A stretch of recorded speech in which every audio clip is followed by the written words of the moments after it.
So hey guys, কেমন আছেন আপনারা? সবাই অবশ্যই ভালো আছেন, আপনাদের সঙ্গে আমিও ভালো আছি। তো আজকের ভিডিওটি আমরা দেখতে পারবো কয়েকটি রিয়াকশন দিব আমি, যে Messi, Neymar, Mbappe, Lamine Yamal তাদের স্কিল কিছু আমি ভিডিও ফুটেজ নিয়ে নিয়েছি রিয়াকশন দেওয়ার জন্য। তো আপনারা সাথে থাকবেন, অবশ্যই ভালো লাগবে ভিডিওটি শেয়ার করে দেবেন। চলো ভিডিওটি শুরু করা যাক। চলো Yamal to ten ham, Lamine Yamal versus to ten হাম।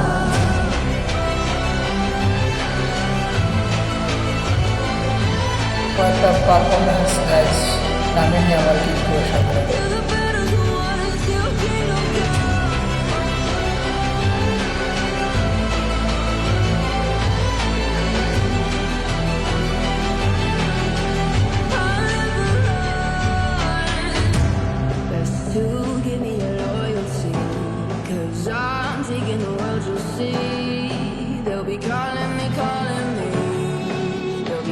জাস্ট কি আর করবো, দেখলেন তো গাইস, লামিন ইয়ামাল এই টুটেনহামের বিপক্ষে কি অসাধারণ খেলেছি। অবশ্যই ভালো লাগলে ভিডিওটি একটি লাইক করে কমেন্ট করে যাবেন, কারণ লামিন ইয়ামাল এখনকার জেনারেশনের অনেক ভালো। মেসি ভার্সেস ক্রোয়েশিয়া, এই 22 সালে ক্রোয়েশিয়ার বিপক্ষে মেসি কী করেছিল জানা আছে তো সবার। তাই মেসি যে ডিগ্রি করেছিল, স্কিল করেছিল, তাই ভিডিওটি দিলাম আমি রিয়েকশন। সেখানে অসাধারণ কিন্তু মেসি, সেদিন কিন্তু মেসি না হলে কিন্তু ক্রোয়েশিয়ার কাছে কিন্তু আর থেকে তো হারবেন না। অসাধারণ কিন্তু মেসি আর রোনাল্ডোর মতো ফুটবলার আদৌ কি আমরা পাবো কিনা সেটা অসম্ভব, কারণ তাদের মতো ফুটবলার আর কি এই জগতে আর আসবে না। ওদেরকে অসাধারণ লাগছে, কিন্তু আপনাদের কেমন লাগে অবশ্যই বলবেন।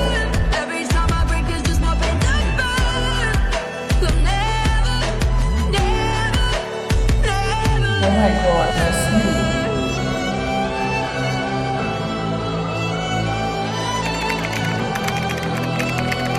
Neymar versus Uruguay.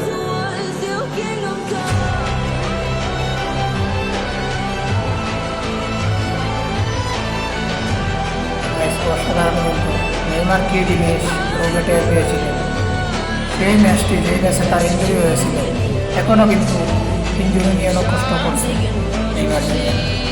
যদি নেইমার জুনিয়র ইঞ্জুরি না হতো তাহলে আজকাল নেইমার জুনিয়র হাতে বেড়ে থাকতো। আপনারা কি আমার সাথে একমত আছেন সেটা বলার জন্য অবশ্যই কমেন্ট করবেন। এই রিলসে তুলে নেওয়া হয়েছে যে নেইমার কীরকম খেলছিল উরুগুয়ের বিপক্ষে যেদিন সে ইঞ্জুরি হয়ে যায়, সেদিন অসাধারণ কিন্তু খেলছিল।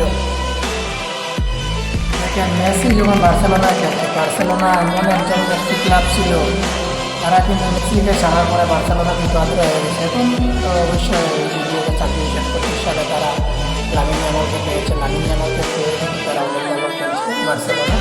তবে আগের মতন বার্সেলোনা ফিরে আসতে পারবে না, তখন মেসি ছিল।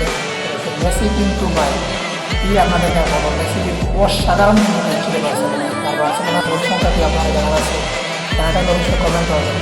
তাই বার্সেলোনার হয়ে কিন্তু 7টা গোলের দিয়ে জয় করে নিয়েছে। আর 8 নম্বর গোলের দিয়ে তার জয় করে নিয়েছিল সে পিএসজিতে গিয়ে 2022 সালে বিশ্বকাপ জেতার পরে। তো দেখলেন তো অবশ্যই ভিডিওটি, মেসির তো এরকম ভিডিও আরও দেখছেন, আর আমি রিয়াকশন দিলাম, কেমন হলো অবশ্যই ভিডিওটি বলবেন। আপনাদের ভালো লাগলে একটি লাইক শেয়ার করে যাবেন।